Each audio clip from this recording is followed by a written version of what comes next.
probably the most pressing issue currently right now is what Dr. Stein, you've already addressed somewhat, but we want to take a little bit more focus on that now, on what's going on in Gaza and the horrific genocide. And I'm gonna hand it over to Nick Cruse here from Revolutionary Blackout Network.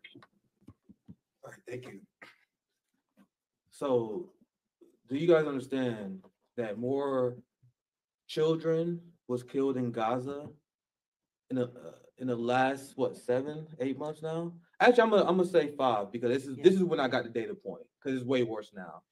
So in the first 5 months of Gaza, more children was killed in the last 5 years of all wars combined. All wars combined. So we're speaking at Kansas University, KU, bring back memories. You know, people in Gaza, they have no university to go to. Israel wiped them all out. What was once considered off limits, hospitals. Barack Obama drone strike the hospital once and they went on an apology tour for a week. Now you have in Gaza, Israel wipe out the entire medical infrastructure in Gaza. And we are living in a society that's pretending this is normal. We have the International Criminal Court. It's rumored that they are going to issue an arrest warrant on Benjamin Netanyahu. The response of the Biden administration and the United States government is to threaten the International Court of Justice with sanctions and throwing their weight to protect a genocidal regime. And as all this is happening, we have young people seeing how lawless our government is becoming here in the streets. And we are being met with a massive police state that is retaliating with massive force, and they also train with the IDF as well. Just what a coincidence. So we have the ruling class that is rebelling against the concept of international law. Do you want to know what I find to be beautiful in a way, since we're talking about something a little bit negative? We have South Africa, who challenged Israel in the West in the International Court of Justice. Now, think about the lawyers, the judges, the legal team for South Africa. What did they grow up under? They grew up under apartheid, supported by the United States and the West, that was bankrolled and supported by Israel. So think about what's more inspiring than this. You have children that grew up under apartheid, under immense poverty and oppression, who then learned Western law. They learned the rules that the West created. They mastered the law. These are not the rules that they made. These are the rules that the Western imposed on the global South. They mastered the law, and now they took the West and Israel to court, and now that court found that they were plausibly committing a genocide. You want to know what the reaction of the United States was? There was a bill that they sent to Congress where they're now evaluating the relationship we have with South Africa because we are holding Israel accountable. So as they call students and young people who I have great admiration for, Gen Z is deeply motivational. Right now, you have what is even called the liberal media calling these people terrorist sympathizers, as our entire ruling class is rebelling against the concept of international law, where they will say, well, Israel is justified in doing what they're doing because of October 7th. We can ignore the reports that came out that show the IDF murdered more Israeli citizens. We can ignore that. Let's bring up the fact that under international law, there is no exception for revenge. So even if we was to accept the arguments that you guys are making against Hamas, that does not give the United States and Israel the right to commit massive human rights violations and break international law. Collective punishment is a war crime. So when you hear Israeli officials, even we covered Lindsey Graham, we covered many people in Congress that said we need to dispel the notion that there's an innocent Palestinian. I want you guys to understand that when someone does that, they are advocating for terrorist ideology. And I know that you probably had a lot to say, so I'm gonna pass to you here soon. But do you guys understand? I'm gonna put it like this: how will you guys define a terrorist? I've been begging people to use the words the way they're meant to be used. A terrorist is someone who believes that they should be able to have the right to take out the enemy without regards to international law. A terrorist is someone who believes they have the right to take out their enemy and there are no red lines. Now, I'm gonna ask you guys, have CNN, MSNBC, or anyone else ever defined what a terrorist is? So according to Israeli logic, because of October 7th, they have the right to bomb hospitals, they have the right to bomb schools, they have the right to put military-aged men in concentration camps where they are now suffering right now, all because they suffer October 7th. This alone is a war crime. Using starvation as a tool of war is a war crime. The Biden administration had a statement where they said that Israel is now considering letting aid into Gaza. And I don't know if the geniuses in the Biden administration understood that that was a sentence of guilt. Because if they're allowing aid to go into Gaza, that means it was blocking it, which is using starvation as a tool of war. Now I'm gonna get Joe Stein here, because if you're wondering why all this insanity is happening, it's because we have a lobby called AIPAC. And AIPAC, I covered this on my show, sent out a tweet bragging about how 40 out of the 40 of the candidates that they endorsed, meaning bankrolled, won their elections. And now we know studies show in the United States, you can predict an election at around a 97 to 98% success rate based on who's raised the most money. Very great democracy that we have here.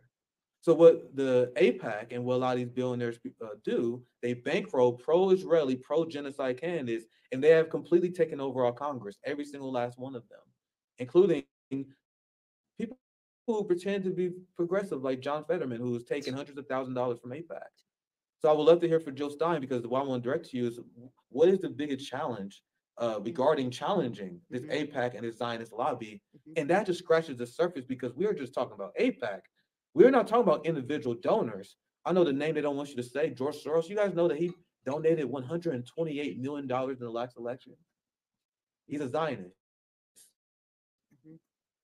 He supports the genocide in Gaza.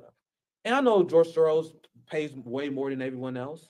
But if you look at the top 10, Zionist, Zionist, Zionist, and Zionist. So how do we address this hijacking of our democracy, Stein? Thank you for your patience. Great. Thank you for your really powerful commentary. And I loved what you had to say about the kind of the ironic justice now of South Africa, growing up under apartheid, now upholding, international law as they were taught as good students of Western law. There are just so many ironies here that it is South Africa that is holding the apartheid of today to account. That's really so inspirational. I see in many ways the genocide in Gaza as the tip of the iceberg of U.S. empire. And Ronald Reagan's Secretary of Defense, Caspar Weinberger, kind of summarized it in the 1980s when he said, Israel is the unsinkable battleship of the United States in the Middle East. And then you pair that up with the recent description of U.S. military policy, really U.S. foreign policy, which goes by the name full spectrum dominance. It's this notion, excuse me. Sorry, fighting a cold here. That the U.S. will dominate all spheres of the globe, all potential areas of conflict, economic, military, land, that we will have predominance over land, sea, undersea, air, cyberspace, outer space, that we will dominate all spheres of potential conflict, and we will prevent any competitor from rising, even at a regional level, that we will have complete domination and control. And, so Israel is our partner in this, a strategic outpost to control the oil supply in the Middle East. And back in the 80s, we needed that oil. Now we are the biggest exporter of oil. So we don't need it for ourselves, but we need to control it if we are going to remain, thank you so much, if we are going to remain the, empire of the world. And let me just say that we no longer are actually the empire of the world. We think we are, We think we are the monopolar, dominant power. And this is why we're running into conflicts all over the world, because we think we still have control, but we don't. And the economic curves have crossed, so that the U.S. is falling well below the rising power of, the BRICS Association and, Brazil, Russia, India, China, Korea, South Africa, and now some of the Middle Eastern countries. So we are no longer the bully in the schoolyard, but we're still acting like we're the bully in the schoolyard. This has to be challenged. Here, the American people already don't like it. I mean, the American people reliably on polls, unless we are intimidated and misled into thinking that we're under attack, the American people don't want to be spending half of our congressional dollars on this endless war machine. And in fact, the cost to us this year alone for this endless war machine, that is the Pentagon expenditures, of which Israel is a piece, it's a substantial piece, and the affiliated conflicts, because it's expanded, way beyond just Israel and Gaza. The total cost there is $12,000 for the average household. This year alone, it's $50,000 since the post 9/11 wars have begun. What for? Wars for weapons of mass destruction that did not exist, and it's basically one rationale after another for embroiling us in more of these just fruitless, needless wars. Zionism needs to be, what should we say? This is a big wake-up moment. It is. For a lot of Jews. I grew up Jewish, being taught what all Jews are taught, which is that Israel, brought democracy to the Middle East. This was a land without people and a people without a land. So there were declassification of historic documents relating to the founding of Israel. That only began to take place in the 1990s. And there was a whole new generation of historians led by Ilan Pappé, who's really one of the foremost Israeli historians now, who then began this reexamination of Israel. And they began to challenge the mythology that Israel belongs to the Jews. And they really clarified that, well, actually, Palestine historically was a multicultural, multi-religious, peaceful place. And the Jews who were there long ago, they were basically driven out by the Zionists, and they will report also. So the super Orthodox rabbis who fled to Brooklyn to escape the Zionists, they will tell you that conflict came with the Zionists. It came with this notion that we are going to take over this land, we are going to steal it, we will kill in order to get it. In fact, the super Orthodox rabbis say that Zionism is anti-Jewish. Yes. When asked why is it anti-Jewish, what they say is that it defies the basic tenets of Judaism as laid out in the Ten Commandments, namely, thou shalt not steal, thou shalt not kill.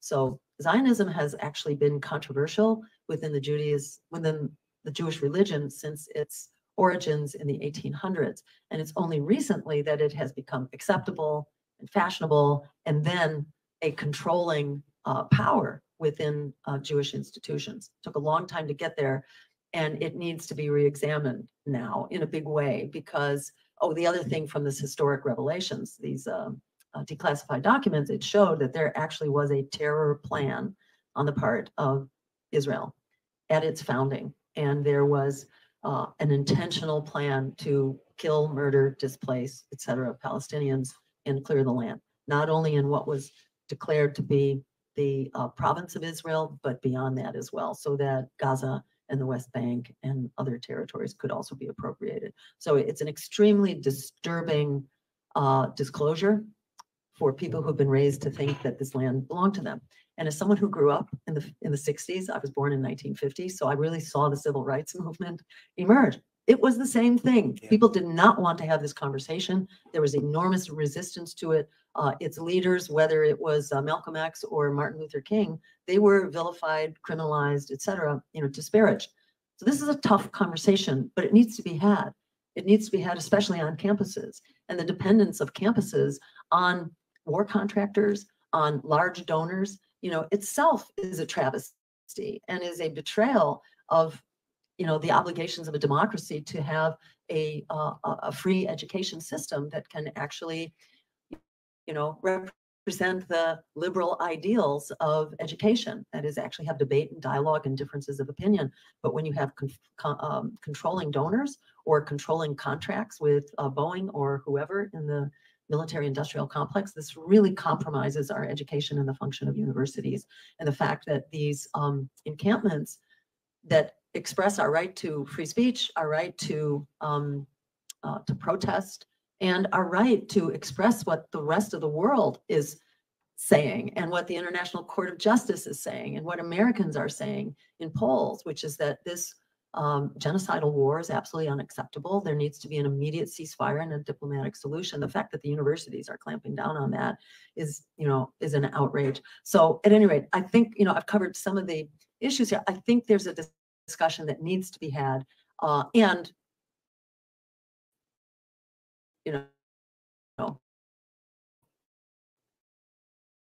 this is, to my mind, this is the rational position.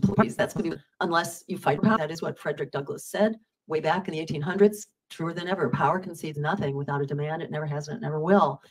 That's why we are struggling to get on the ballot, because we are the only anti-war, anti-genocide, pro-worker, climate emergency campaign that is on track to be on the ballot. If we are on the ballot, there will be one of us.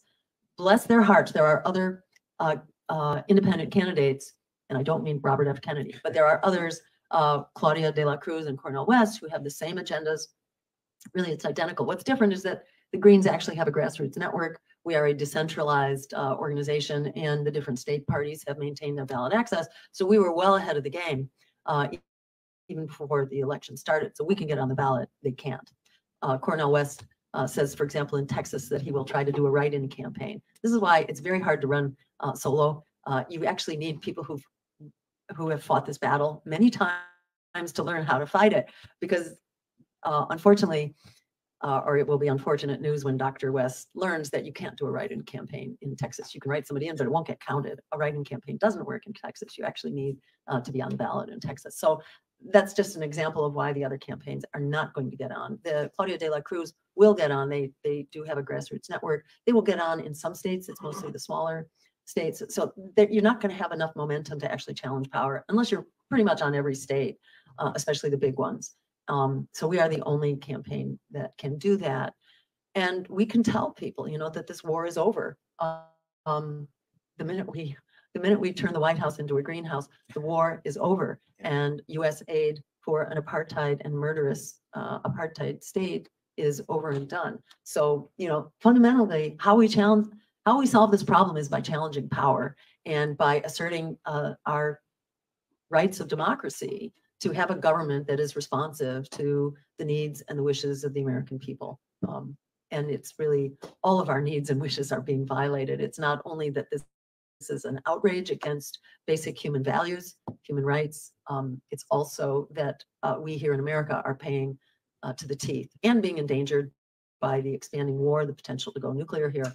But we are very much being impoverished. We spent in one bill 5 times what it would cost to end homelessness in this country. So this is an abomination, and we can fix it. And that's why we are fighting to remove the war criminals from the positions that they occupy currently, holding our future in their hands. They need to be removed from power as quickly as possible.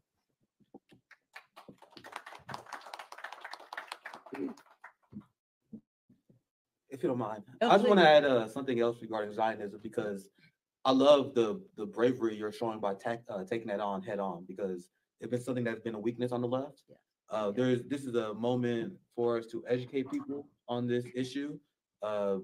America, despite what you hear on corporate media, is way behind on this. Like when you look around the world, the world population has turned against Israel a very, very long time ago. It's through authoritarianism and the veto power of the United States. That's the only thing keeping Israel safe. Now let's talk about Zion. I'll be real quick. I know we limit on time, but let's talk about Zionism and what it means. The idea of Zionism was to create self-determination for the Jewish people, to create a Jewish state. The idea of Zionism was that the ideology and the practice of Zionism will help keep Jewish people safe. How well is that going? Yeah, not at all. So Zionism enables the worst form of anti-Semitism that we can see. Because what they tell people is that all Jews is loyal to the state of Israel. So you have Israel that then commits massive war crimes in the name of Judaism. So if you're someone who's not as well informed as many people here, and they tie Judaism and Jewish people with what the state is doing, that is what leads to anti-Semitism. You want to know what also leads to anti-Semitism? When you have a Catholic, our president is Catholic. Our president, Joe Biden, who is a Catholic, called the students who are protesting against Israel a bunch of anti-Semites. That's essentially what he said. Now, let's think about how ridiculous this is. A large amount of those students that are protesting are Jewish. Now, let's sit back and analyze what just happened here.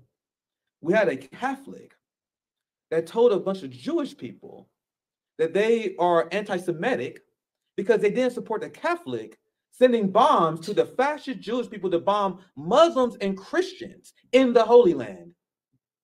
Does that make sense at face value when it's explained like that? So what does this lead to? This leads to a situation where Jewish people have their freedom of speech essentially removed because a lot of Jewish people who oppose, they are peace-loving people because Judaism does not equal Zionism. So they oppose the state of Israel and the apartheid state of Israel, and then they are likely retaliated against. They are smeared, and this is repeated even in the corporate news. They are called self-hating Jews. They are attacked. They are fired for their jobs, despite being Jewish, because they are. The implication is that they are Jewish people that are secretly helping terrorists. Do you guys see how this ideology don't only make Jewish people physically less safe, but it leads to them having decreased rights, the lack of freedom of speech? And I'm not even going to the pressures that they face within the community. So supporting Zionism is the highest form of anti-Semitism. I don't know if you have anything else you want to comment on it, but I love that you speak out on it because it's a very insidious ideology that because of pressure, and because of the authoritarianism of Zionism, where they weaponize capital, we've seen stories of teachers being fired. This is not new, guys. We're seeing people in professional. I know a lot of people in my personal life that have been fired for speaking up against a genocide. This is the definition of authoritarianism. We're seeing the authoritarian tendencies of capital at play. Anyway, I know we're low on time, so you guys know me. I can run on this all day, so I'll pass it to you guys. Yeah, no, I love everything that you said, and it reminds me of what I feel like as a Jew. Every time someone says that opposing genocide is anti-Semitic, what is that saying? If opposing genocide is anti-Semitic, like these encampments that are opposing genocide, they're anti-Semitic. What that says is that supporting genocide is Jewish, that it's Jewish to support genocide. When you say that it is anti-Semitic, to oppose genocide, that to me is the most anti-Semitic thing anybody could possibly say. And so it feels like it's time for us to sit down and kind of come into the 21st century about what Zionism is, because what many of us were taught as Jews, what we grew up believing, our hope for the future. You know, I grew up after the Holocaust. My grandparents had fled pogroms in Eastern Europe. My grandfather's name was Israel before the state was named, but there was a lot of family identification with this project. And I never quite understood it myself, to tell you the truth, but there was a lot of Zionism around me. And, you know, it was like a rude awakening that, oh my God, it isn't like this. This is the land of milk and honey. I don't know if you remember the song, but this was a song celebrating Israel. This is the land of milk and honey. This is the, I don't remember how the next line goes, but you know, it was a lovely, captivating song about what a wonderful place the kibbutz is and how wonderful Israel is. And to like start learning that it's not that, you know, and that there was all this intentional destruction and murder and assaults on villages. And, you know, I don't know all the details of it yet myself. I haven't had time to kind of study that part of history on the fly here, but it's there. And, you know, the more I look into it, kind of the more really compelling it is. And I would share the name Ilan Pappé, who was the, you know, Miko Peled would also give you another version of this, sort of summarizing it. Miko Peled, the author, who is the son of one of the leading generals with the founding of the state of Israel, who also began to kind of help re-educate people, or educate people, I guess, because there was so much false information that was used to support the unsinkable battleship of the US in the Middle East. And it's a foundational pillar for the excesses of empire. And another like final comment on this is that the US, as Gaza goes, we all go, because Gaza is where the torture and murder of children on an industrial scale is being normalized. It's where international law is being dismantled. For us to allow this to happen has enormous implications for all of us for the future.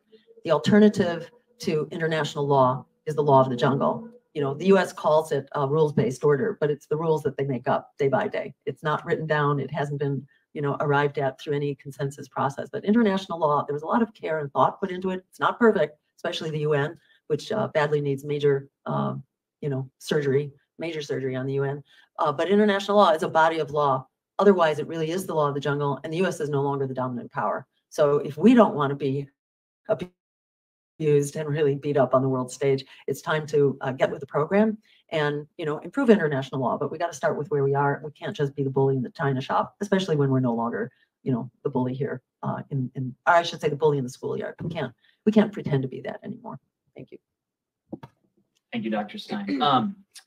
We're gonna open it up for questions from the audience. I do want to ask one thing though, because I don't think we quite touched on it yet. And if you would like to comment on this or tell the story, because about what happened in St. Louis just a few days ago. Sure. Yeah. Oh yeah. We had done a campaign event at the public library, which was a few blocks away. And there were some amazing students there from the encampment who were talking about their encampment in the course of our meeting. It was really powerful. And another student who wasn't like part of a delegation to that meeting, another student came up to us afterwards and asked us if we wanted to come to the encampment just to show support for it. And we said, sure, of course, you know, we think this is really critical stuff. So we came, and once we got there, then the students who were there asked us, would we please go talk with the administrators and see if we could help de-escalate things, because they, you know, reported that the cops had been called out. So I myself and two of the representatives to the city board, the aldermen, 2 aldermen were there, including the president of the board of aldermen. So they went also to try to talk to the administrators, and they basically, you know, didn't have much impact. They sort of held off for a couple of hours, during which time the students asked us, would we please come and join their lineup, in the hopes that if we were at the front of the line, we would help prevent the police from, you know, trying to arrest us. And it didn't. And in fact, the cops seemed to be targeting me. I can't say that for sure, but they were carrying bicycles. Oh, they definitely are. Okay. Yeah, they did. I was there. Yeah. Definitely. So, and they were also, they raised their bikes up, you know, so it's not like they were moving their bikes. They were, you know, really assaulting me. And we were linked arms. So it was hard to break through. And they were basically pushing me over. If you see in the video, you can see that I was pushed back like this. I was like at a 45-degree angle, and with a bicycle on top of me. And at that point, the cop picked up my right foot to flip me over backwards underneath the bike. And I was able to like jerk my foot out because I didn't want to fall on my head. I happen to have osteoporosis of my neck, so I was not anxious to break my neck. And I was able to jerk my foot away. And he then informed me that I was under arrest for assaulting him. And, you know, I got knocked down, turned over, cuffed on the ground, and then walked over to the paddy wagon where Kelly arrived before me, after me, I don't know, but there's also a lot of vivid footage of them throwing her around like a rag doll. I mean, I'm just amazed we didn't really break a lot of bones. Jason got beat up, but I guess he's okay. 4 or 5 of them would take me down. And we were in very good company for most of the time because they arrested everybody there. It was about 100 people who got arrested. And we were all in the jail cells being processed together. But then at the end, when we thought we were getting out, I got diverted. And I then went a different pathway, and there was nobody there. It was just me. And then eventually I found another gentleman who had also been charged with assault. and there's footage of him too. He was a professor of Middle East Studies from the University of Illinois. He was just taking pictures. He was just live streaming or maybe just making a video. And he was attacked, brutally attacked by several cops who knocked him down, flipped him over, cuffed him, and then dragged him by his feet on the ground. And he was really roughed up. And so it was just, and he was charged with assault. So it was just him and me that were separated off from everybody else, which is a little bit alarming. And then we were processed as if we were being admitted. And, you know, we had kind of the medical consultations, had to give urine specimens, and it looked like we were going to be admitted to the jail. And then without, and fingerprinted and everything. And then, and photographed to get our mugshots. And then suddenly they said, okay, now you go through that door. And that door was like how to get outside. And they gave our belongings. They took our, like earrings and necklace. They collected everything from us. And I don't think that was done with everybody else. You guys didn't. Yeah. So that was done with us. Like we were going to jail. And then, yeah, it certainly seemed that way. Yeah, because we identified ourselves. The students asked us to intercede on their behalf. Yeah. So they knew who we were. The Yeah. cops knew who we were. Yeah. And, we were trying to appeal to them. We told them we're live streaming this to the world right now. You're on a presidential candidate platform. Are you going to do this, in front of the eyes of the world? And yes, they were.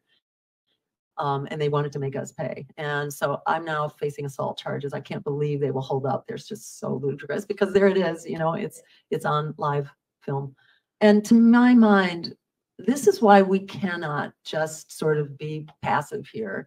This is fascism. We don't need to wait for Donald Trump, for fascism to arrive. There is no greater, trademark of fascism than committing genocide, and Joe Biden has, been leading the charge on genocide. So fascism is here by every indicator.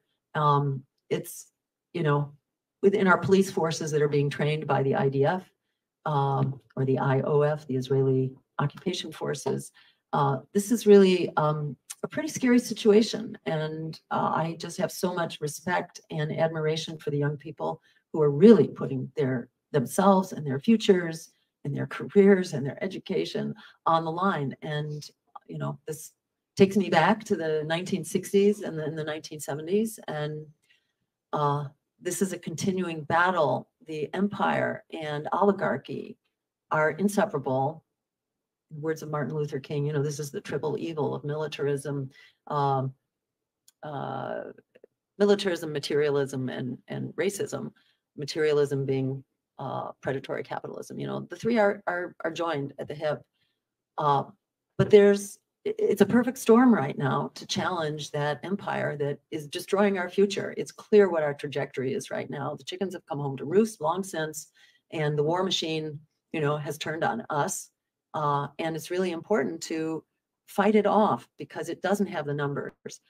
It doesn't have the moral authority. It does not have American values. As Alice Walker said, the biggest way people give up power is by not knowing we have it to start with. We do have power, and this is the time to assert that power.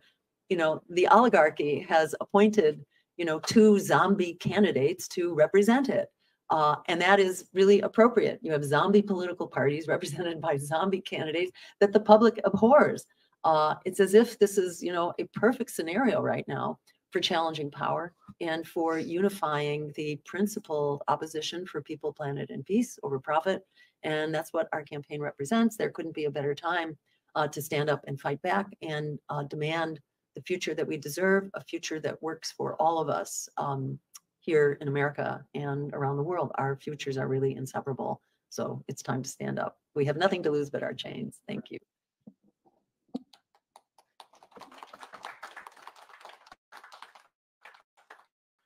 Look at Joe being humble. Joe being humble. You ever seen these white liberals that put Black Lives Matter in their profile? Palestinian flag, now they're doing activism. Yeah. You know what we asked for at Revolutionary Blackout? What's the greatest act of allyship? Is actually putting your body on the line. So Jill being real humble right now, but we need 1,000 Jills. There's a lot of people that put hashtag Black Lives Matter, and that's all it takes. No, that's exactly what we need, and that's why I'm probably not voting for you, because that's what is no talk. Like, it's game time right now, and we don't want it to happen, but this is the reality of what my community been dealing with for decades and decades. Oh, yeah. And seeing, especially someone like Dr. Joe Stein, like in a sane society, do you guys realize the headline run everywhere? Rival to President Joe Biden arrested for opposing his genocide. That's the main story for at least a week in a sane society. Yeah. So, but that said, you've been very humble because it cannot be understated how brave that is to put your body out on the line, especially as someone who's challenging genocide Joe himself. So, much respect to you, and I appreciate that. Thank you so much. Thanks. I want to open up for questions, but real quick, I want to give a chance for Ella and Grant to say some other words if you guys would like to. Otherwise, we can just open it up to the audience for questions. Would you guys like to say anything else? Well, I would like to speak on a couple of things really quickly. I am also Jewish, and I grew up going to a Reform temple. Very, I would say, light interaction with my faith. I am in Kansas, and so that there's not a lot of other Jewish people to be around to share experiences with. And so one of the things even in my Reform temple, I was told was the moment that Israel lays down its arms, it will be attacked and it will be destroyed. And ultimately, time and time again, it seems like they're the ones holding the most arms and aiming them more than other countries in the region. And I still have to have these conversations with my family. I had one on Sunday, and it's very difficult. And there's a lot of internal pressures from my own community, whereas I come to my college campus and I find a lot of support for different types of ideas. And then there are so many layers to being a Jewish person in America, and many of them are erased by either side of the spectrum, and including my own community, as well as those who have no love for our community. So I would say thank you for being a Jewish voice on a national scale, when there are few that I feel I can look to. So thank you for that. And then also thank you for recognizing what it is that is motivating young people to engage in politics right now, and trying to hold on to that and say, I am listening. This is what I recognize as your primary concern. So that is where I will meet you, as opposed to sticking with what is generally been white liberal politics of like, yes, I care about the environment, but that is not the only issue I care about. And I'm not going to choose environment over justice. Yeah, great. So thank you. Wonderful. All right. Well, does anybody in the audience have a question for Dr. Stein? Go ahead. Hi, I'm Nick. Nice to formally meet you. I voted for you in 2016. I'm very excited to do so again. Oh, thank you. And before I ask my questions, I just wanted to say, as badass as your arrest story was, it's made that much cooler with the detail that you apparently tapped into ultra instinct to evade police catastrophic. I appreciate that damage. reference. Very impressive. I have 4 questions. I'm going to keep them very succinct. I'm so sorry. But so first off, for me, I feel like the lie kind of at the heart of our capitalist system is this idea of every company or interest or profit-based motive is based on this premise that infinite growth can happen on a planet with finite resources. That's something that I've just personally concluded is both insane and also just kind of by design destined to collapse and fail at some point, which is why I've ultimately come to the conclusion that degrowth as a societal goal makes a lot more sense. And I wanted to know if that was compatible with your vision of climate policy. My second question, this one's a bit convoluted, but to me, the idea of people's unwillingness to vote third party is like the idea of, I don't know if you're familiar with the Monty Hall paradox. There was a game show, let's make a deal, door number 1, door number 2, door number 3. There's a fabulous prize between one door and gag gifts behind the other. Contestant picks a door, host who has objective measure of where all the items are, displays another door that a gag gift is behind. It gives the audience member a chance to switch choices or stay with the original one. Even though there's countless mathematical models that show that you're statistically more likely to win by switching, people overwhelmingly stick with their original choice. Part of the psychological reasoning behind it that people have concluded is because there's 2 things in effect. The bandwagon effect, where people just double down on their initial choice, even if they get compelling evidence that switching would be better for them overall. And then also the concept of loss aversion, that people are more scared to lose something than they are excited to try to win something. And I think that this is kind of an apt metaphor too, if only because I feel like people in power right now, the media, the political parties have a very clear objective understanding of what the world of possibilities are, but through obfuscation or fear manipulate people into making choices on their terms rather than people's own. And I just wanted to know if you had considered any other psychological barriers that stop otherwise good people from making a choice that would benefit them, like voting third party. My third question is, I really want you to get into the debate stage. I know that the threshold to do that is 15% in national average polling. Me, since I became an adult, I have never been polled for anything political in my life. I wanted to know if you were aware of any proactive steps that anyone could make to be considered in those polls, if you're aware of any. And then finally, my final question is, of all the libel and slander and thought-terminating cliches that people peddle endlessly to try to make people not listen to you or support or vote for you, which do you personally find to be the funniest? Okay, those are really great questions. You know, the issue of infinite growth and, you know, degrowth. You know, absolutely, this is true. You know, you can't infinitely grow the economy or anything on a finite planet.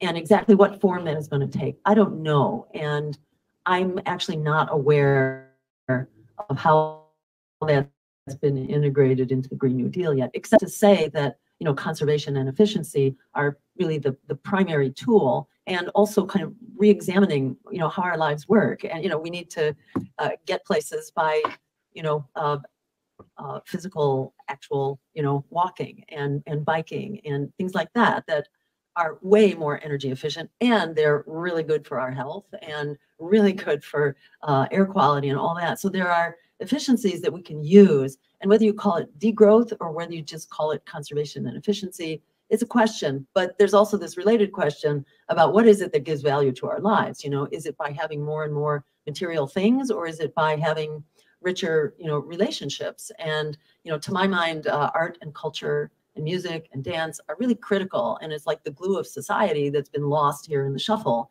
And in my experience, and also watching the movements over the course of my lifetime, it's really kind of the arts that glue us together and that really solidify our communities. And I think I see that as really part and parcel of this vacuousness that, you know, our cultural spaces have been hijacked by corporations now, and we don't have places for community, for artistic self-expression and artistic community connection.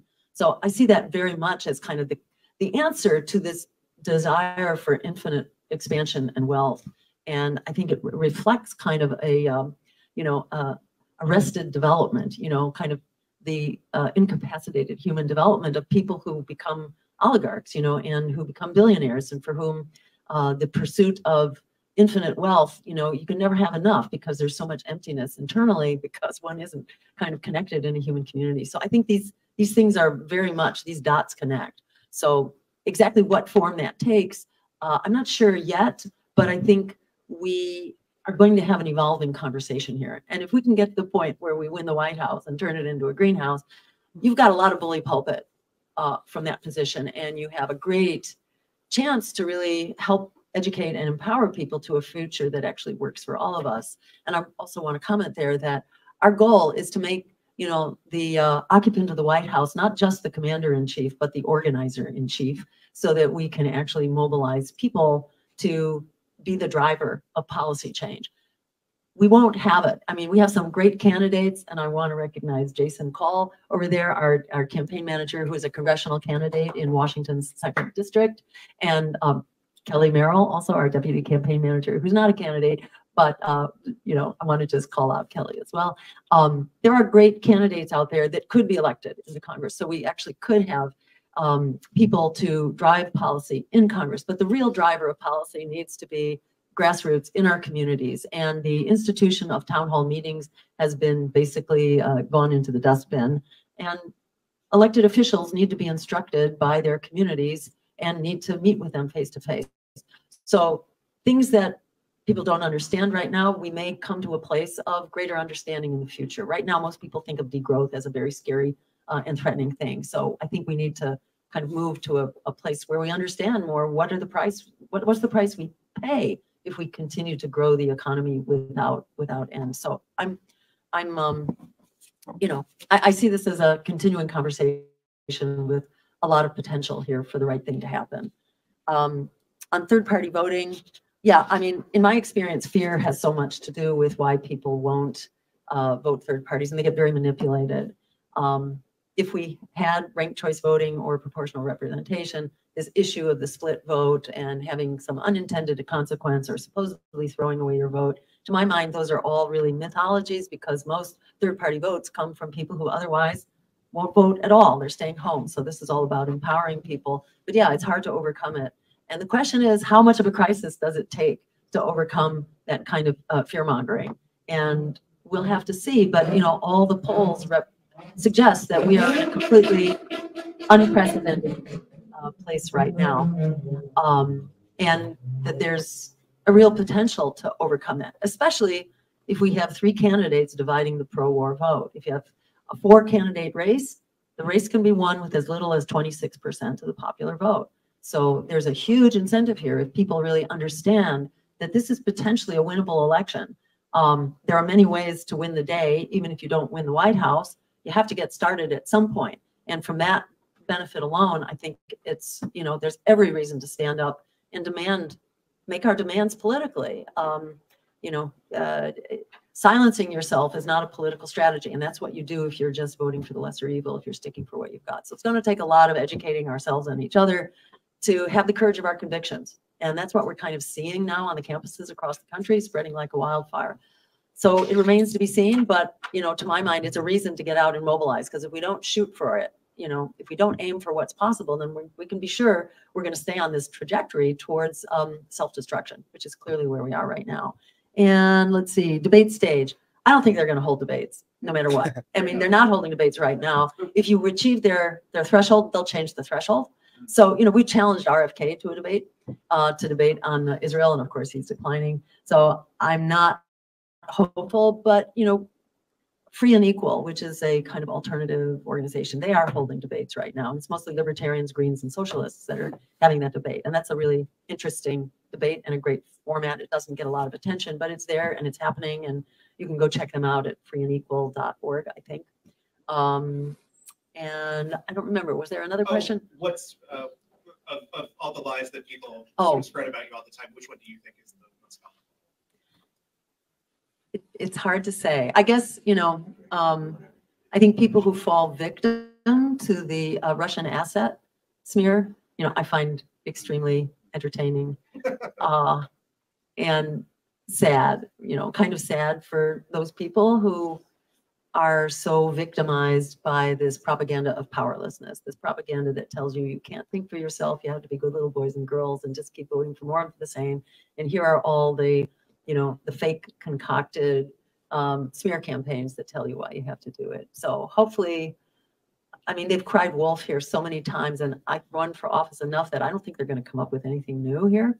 So hopefully it will all go into the dustbin, and we'll get past it, you know, into an entirely different new chapter of history whose time has come. So thank you. Thanks very much. Just to entertain you a little bit for a second, we did get a question from some guy who ran as a progressive Democrat for Congress some years past, commented on our Twitter post to promote this event, asking if Putin would be zooming in.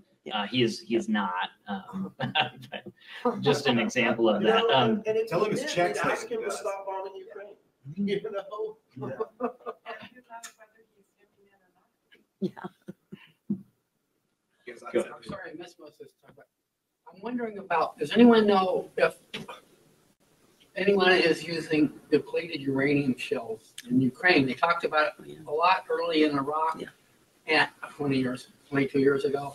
And I was amazed. I think they think it's not a biological, a chemical, or a nuclear weapon. I think it's all three, but I think by definitions, they somehow convinced themselves that it's conventional weapons.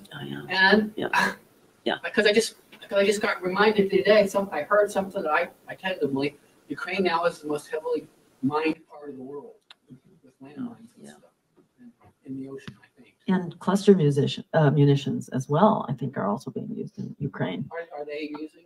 That's my impression. I believe I did read that depleted uranium is also being sent to Ukraine. I'm not sure. Do you know? I did a video. They're using uranium tank shells. That stays in the bottom. I think that's what you guys are talking about. Yeah, that's. I think they are using that. Yes, yeah, that's my impression. I mean, it's just, it's outrageous what's going on in Ukraine in the name of defending democracy. It's disastrous. I mean, to my mind, that's exactly why these war criminals need to be removed from power. They don't have a clue about the danger of nuclear weapons either. They're extremely casual about nuclear weapons and about the potential for them to be used. I mean, they talk about Hiroshima-sized nuclear weapons as now conventional small-grade nukes, and they are small compared to the size of some nukes right now. But, you know, 100,000, 200,000 people just wiped out like that in a moment. That's a conventional weapon. This is a small-grade nuclear exchange. Yeah, I mean, it's just, it's a war crime, just the way that they talk and think. They should not be in positions of responsibility. They literally say, they would say this with out in the open. They would say, isn't it great that we have a way to fight Russia without American soldiers dying? Yeah. What? They just say this on TV. Yeah. So they just sacrifice an entire generation of Ukrainians for a war that can't be won. Yeah. So they also claim that Ukraine has to join NATO because if they join NATO, Ukraine would be safe. It was safer before you guys try to join NATO. You guys see how they tell you guys stuff that don't make sense? Oh, yeah. But people just repeat it. Oh, yeah. Any other questions from the audience? Yeah, go ahead, Ken. Other than college campuses and the turmoil that rightfully so that's caused there, where is the bullhorn that we can utilize? I know we have Democracy Now!, Pacifica Radio, and a few others, but really we're out of the mainstream of communication with the masses. So, you know, just to be clear, the masses now widely reject mainstream media. In fact, a poll last year showed that the majority of Americans now believe that mainstream media is purposefully misleading you and lying to you. So it doesn't, you know, to my mind, it's not, you know, it's not such a big deal that mainstream media is not covering us. And eventually they will, and they have started covering us now a little bit. By the way, recent polls, we just saw a poll, which was done before the protest at WashU. And this was a poll in Wisconsin where we're now at 8%. And among people under 30, we are at 22%. Is that right, Jason? I think it's 22%. We are at 22% with people under 30 in Wisconsin, and 18% at people 30 to 44. Wow. We are also at 10% among women and 8% across the board. And Wisconsin, you know, we spent a couple of days in Wisconsin, got a little bit of coverage. We get pretty good coverage from local media, I have to say, when we actually go places, even the mainstream channels that are local. So word is getting out. So this is like even prior to any mainstream media coverage. Well, I was going to say, no, this is before we got arrested. Yeah, so. Right, which is where we've had most of our mainstream media coverage. So even before we got arrested, there has been a really rising tide.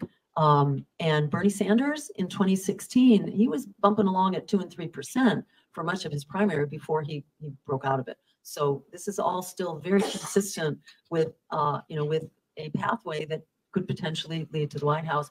RFK proved the principle that you don't need mainstream media in order to break through. There's so much independent media now, the likes of Revolutionary Blackout Network and many others that are willing, you know, and ready and stuff.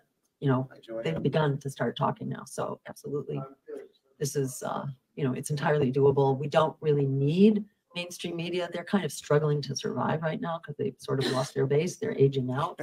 You know, their base is aging out too. So it's a very fluid media environment. You know, unfortunately, they're going to take down TikTok by, you know, giving it an American owner, probably some billionaire who will, you know, impose his own form of censorship on it. So this is unfortunate, you know, and it's a moving target, and we just have to keep fighting, but knowing that word gets out, you know, word gets out, and we have to keep pushing. Yeah, since I'm in journalism, I guess I can answer this. Yeah.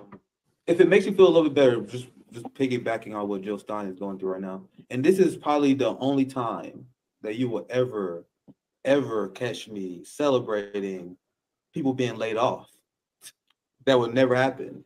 But we are seeing mass layoffs in among print media, the Washington Post, CNN. Once again, I'm pro worker. I never ever cheer people being laid off until now, because these people are stenographers, propagandists of the highest order, and they lost the faith of the American people for a reason. So now what we are seeing we're seeing something truly incredible happen. Now, to get to the positive part, we're seeing a rise in what I call the golden age of journalism. And people don't know we're in it now because I think people are going to talk about it later. Like, we're in the golden age of journalism. Before corporate media and corporate conglomerates took over and destroyed journalism, journalism used to be a working class profession. I am happily, like, I'm a very humble working class journalist. Like, I feel like a lot of people don't have no idea how much.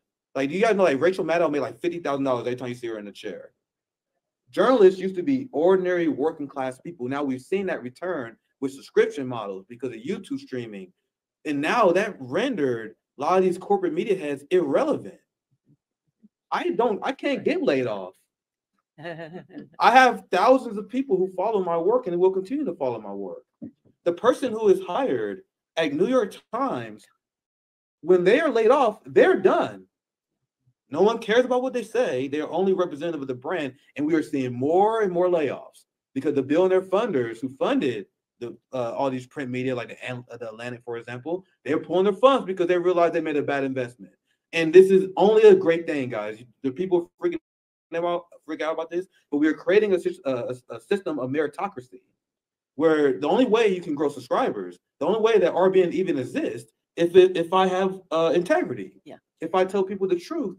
If you get caught lying, you're done. If you lose if you lose the faith of the people, you're done. With the corporate media, they never care about that because they had donors. Now we are people funded, and now that's making an era of journalism that's holding government accountable, which lead to more awareness on Israel and Palestine, will lead to more protests. So hopefully that gives you guys like more optimism because the old school culture where only the ruling class controlled the narrative, I think those days are done. But I'll pass it back to you. Thanks for that. Thank you. Yeah.